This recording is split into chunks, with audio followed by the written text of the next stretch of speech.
All right, today I'm going to show you guys how to finish up a drywall patch and go from that to this. It's super easy. This is what you're going to need: some fiber tape. This stuff actually sticks to the wall, some joint compound, a putty knife, and then a paintbrush with your paint to match. So go ahead and stick that tape on there on the joints where the patch is. Take your joint compound with the putty knife and just start smearing it on there. Now this texture is almost like a frosting like texture. So this is pretty easy to match, but I'm just kind of feathering out to the edges so that it just kind of blends in there.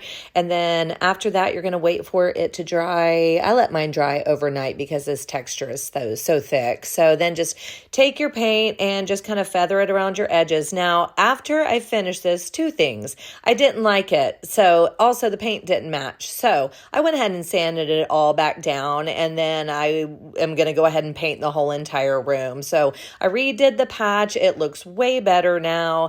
You just got to put that towel rack holder back on. And that was probably the hardest part of this job, but it looks pretty good there. Matches the texture really, really well. So I just put that towel holder back up and we are finished. I hope this helps. Don't forget to like and subscribe for more tips and tools from Stacy DIY.